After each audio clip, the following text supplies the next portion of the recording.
Folkens, velkommen tilbake igjen. I dag spiller vi et spill som heter Noire Ep1, som rett og slett et detektivspill fra gamle dager. Rockstar-spill, veldig heftig spill, jeg liker det veldig godt. Selv om det gammelt, så det et veldig godt gjennomført spill. Eller, gammelt og gammelt, det et par år gammelt da.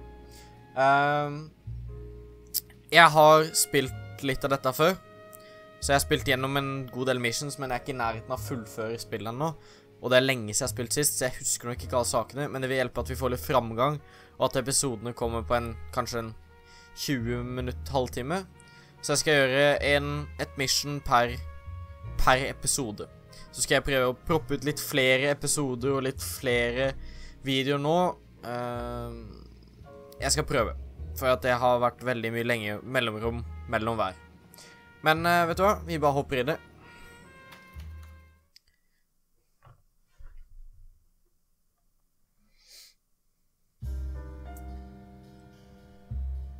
A city on the verge of greatness. A new type of city, based not on the man, but on the automobile, the car, a symbol of freedom and vitality.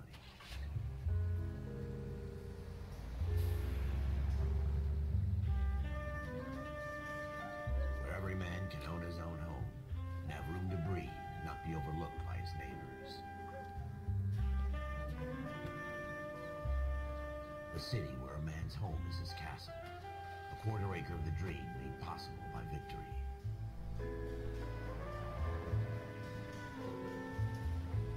A city of opportunists.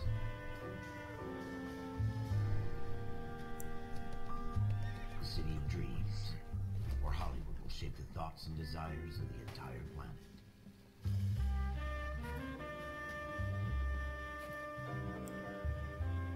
A city of pioneers.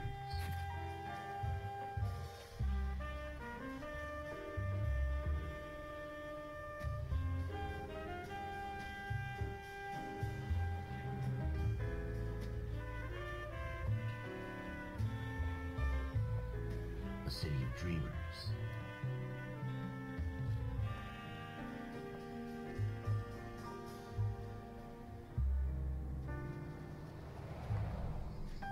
A city of undercurrents, where not everything is as it seems.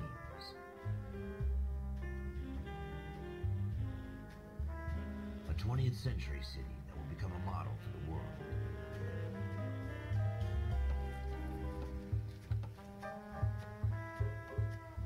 A city that has no boundaries, that will stretch as far as the eye can see.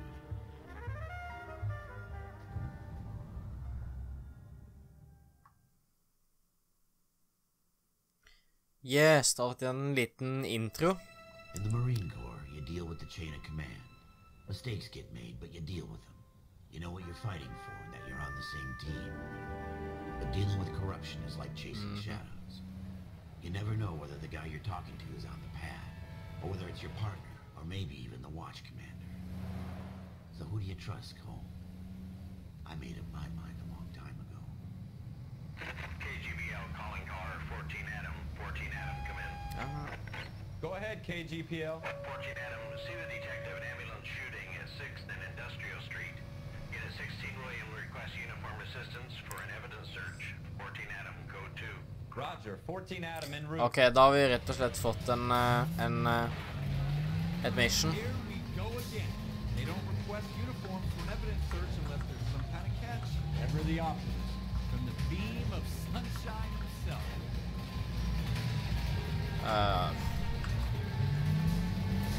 Vi kan ta inn her, vi.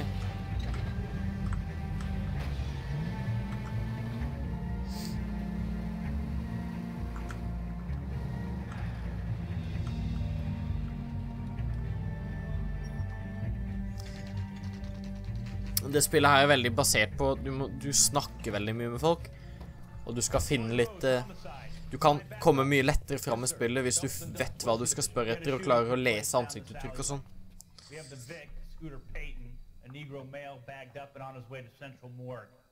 Witness says a tall white guy, our shooter, put 2 in the Vic's head and then threw his piece. I need you guys to try and recover the gat. You want us to look anywhere in particular? Give it your best shot, guys. The dead guy's a lowlife. I'm not expecting any miracles here. And if we recover the weapon? Bag it and return it to technical services. You hurry it up, Floyd. We I'm got outta places here. to be. Happy hunting. Så nå er vi bare politibetjenter, men han vil jo selvfølgelig veldig gjerne bli en This is a fist hump. detektiv da. Probably right. Let's just get it over and done. All right, have it your way. We'll search right up to the back wall. If you still don't come up with anything, come find me and we'll talk it out. Two heads are always better than one.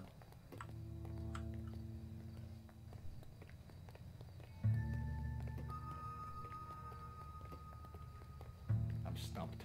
Ideas? Have a good look around. It could be anywhere.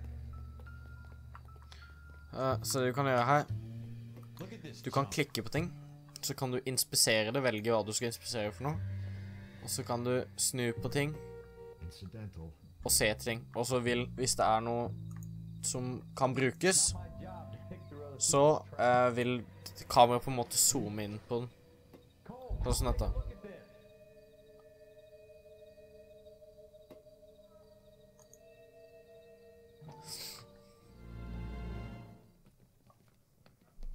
Fontaine, could I have a word? Of course, young man. I really enjoyed your lecture, Doctor. Psychiatry seems to have a tremendous amount to offer. Why, thank you. I'm always happy to receive acknowledgement for my work. The mind is the last great mystery in medicine. Are you thinking of specializing, Mr. Sheldon, Courtney Sheldon. I'm only in second year, Doctor. They fast-tracked me a year because of my experience during the war. Ah. That's what I wanted to talk to you about. Battle fatigue and collapse under duress. Can it be helped? I would say yes, given the right set of circumstances. Trauma forces the mind to close down, retreat in on itself. We try to find ways to unlock the mind again through a combination of therapy and drug treatment. Hypnosis and therapy are powerful tools in the right hands. I've been to visit some of the guys at the VA hospital. A good friend of mine, he's so far away. It's like he's wandering You around. went through a lot together. Yes, Doctor. Give me his details and I'll make a prognosis. I have a number of clinics in Los Angeles, Courtney Sheldon, and your penance, for your friend's help, is to come and work at one of them in your spare time, with what little spare time a medical student has. Is that a deal? Is it ever? I can't thank you enough. I'm not promising a cure, Courtney. I want you to remember that. Every physician has patients that he cannot hope to cure, for whom he can only smooth the path to death.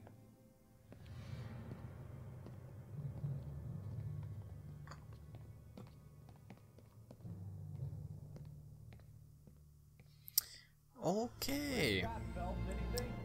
Interesting. Ja.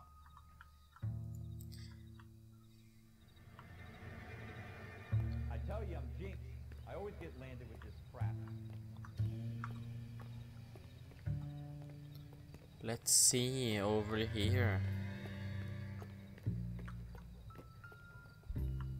We're never gonna find it. It's a waste of time.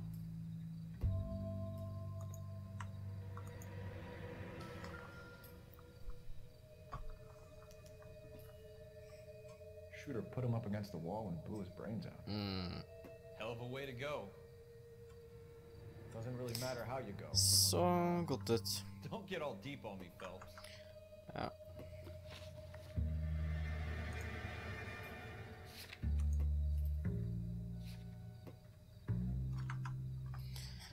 Yes. Så må vi finne pistolen da. Nå husker ikke jeg helt hvor den lå hen. Topper jeg kanskje? Nei.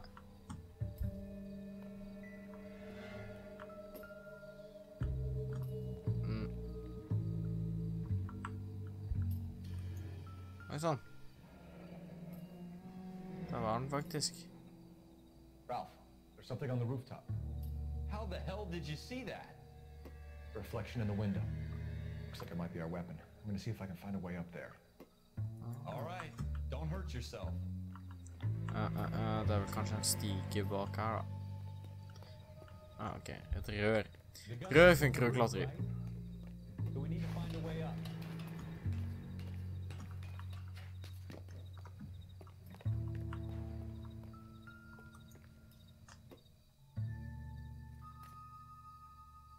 What kind of chumps do these homicide guys think we are?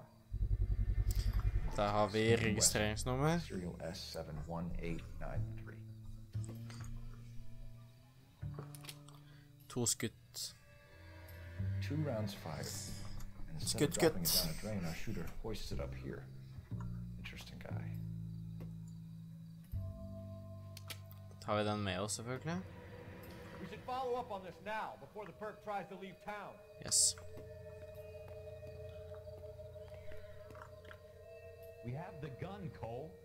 Let's take it back to Central. We could get a commendation. Could show some initiative, Ralph, and see if we can come up with an owner. That's a long shot, Cole. It's a pretty fancy gun. You know a local gun store? Sure. There's a place a couple of blocks from here. Let's go and check it out. Ok, nå ble jeg forvirret hvilken vei jeg skulle gå. Denne veien her. Nei, drit i den. Jo. Ja, ok, Sure vent litt about da. it. Not really our gig. Locations. Doing some digging. Gun store. The suits didn't seem to give much of a damn. Such a little Boy Scout, Cole. You Yeah, can't sure. wait to get out of that uniform, can you? You'd rather round up drunks and help old ladies across the road? I'd rather get through the day without the captain's foot up my ass. It'll be fine, Ralph. You worry too much. Orker ikke gå så slitsomt.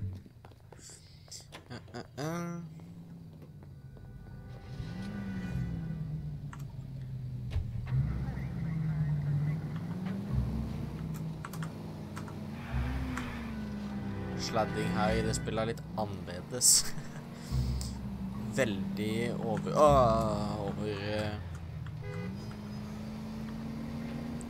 overstyring.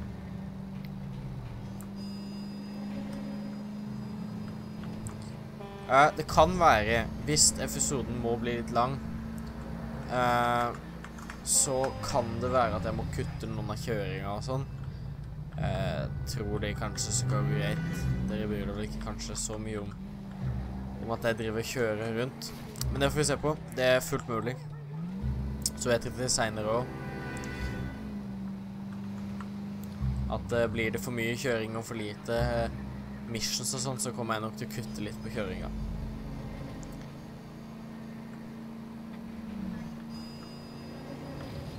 Vi left.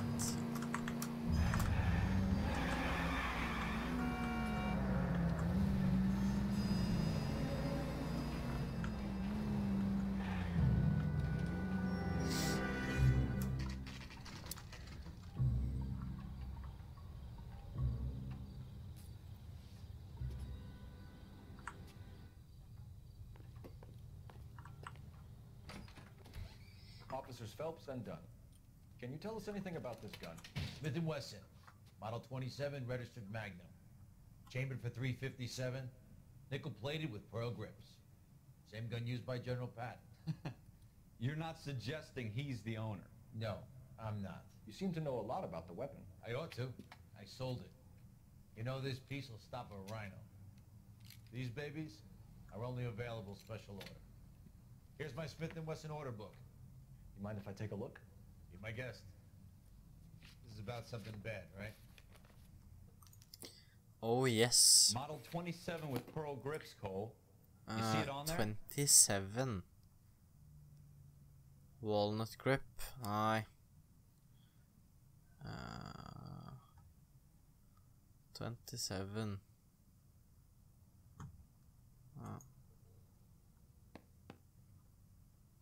Der har vi den. We're in luck. Errol Schroeder, 203 South Glass Street. Ordered the gun in February 46. Greit. Thanks, you've been a big help. Anytime. Always happy to help out the LAPD. Ok. Da har vi vel funnet oss en adresse, vil jeg tro. Do we call it in? Let's see if he's at home. Owning the gun doesn't prove he pulled the trigger. Okay. In for a penny, in for a pound. Lead the way, Gunga Den. Yes.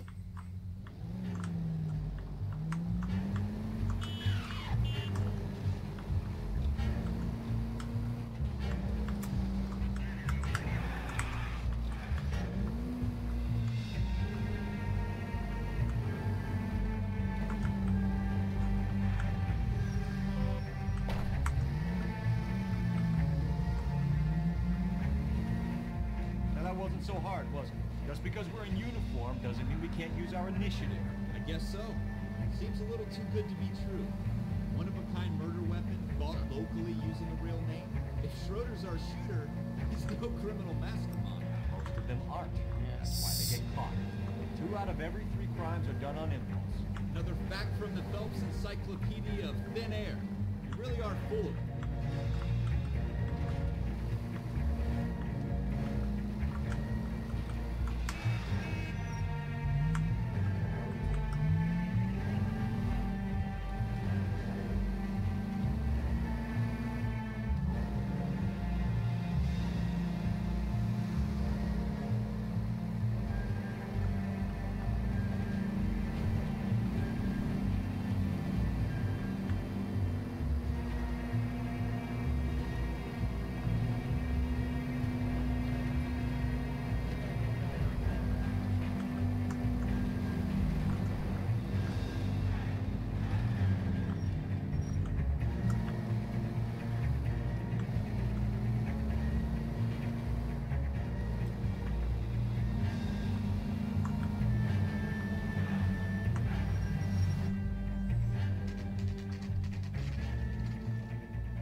Ok, da var vi her.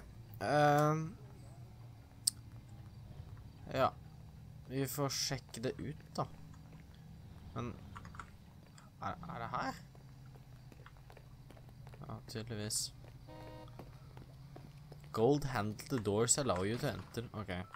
Her kan vi vel se hvilken Schroeder andre. Schroeder. Yes. Apartment 2.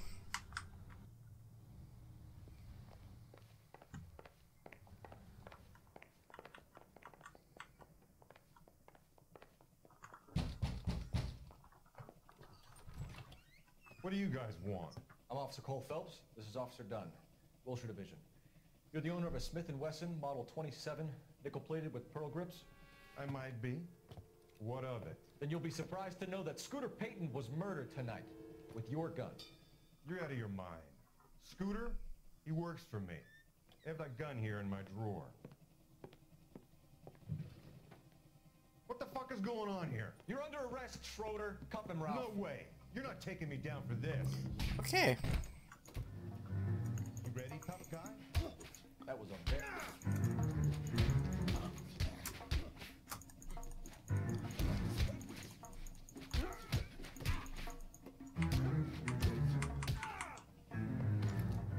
Da var han nede.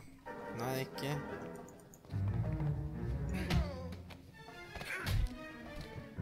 Der var han nede. Ralph, you all right? I'm fine. I hardly felt it. He's lucky he caught me off guard. Keep an eye on him, Ralph. I'm gonna take a look around.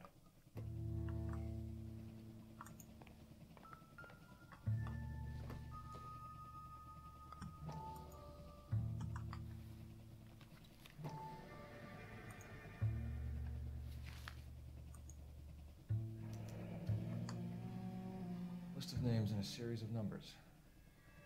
Floyd Rose's name is in this book. Phelps, we can come out of this all bright and shiny with a commendation. Or stick our schlongs in a hornet's nest. Call it in, partner. And leave the book where you found it. Officer Phelps, badge 1247. Ok.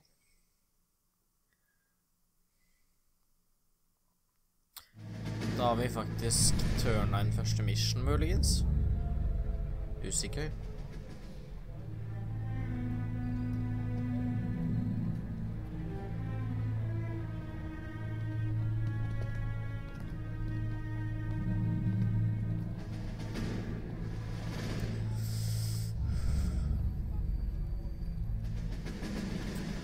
se.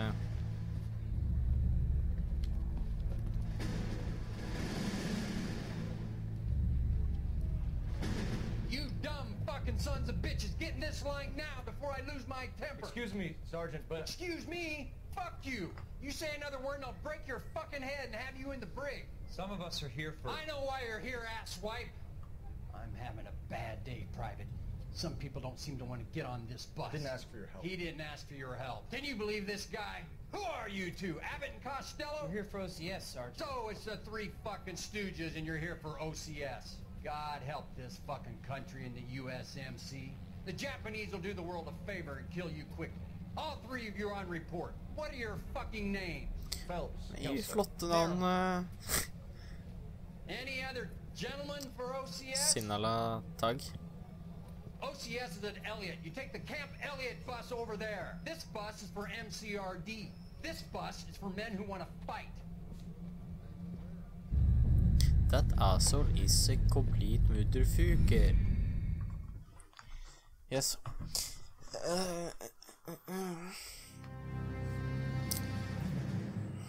Well, you picked the right place, Cole. A city that needed an honest cop like a thirsty man needed water. You'd heard the stories, but you weren't interested. You were here to fight the good fight, solve cases, right wrongs.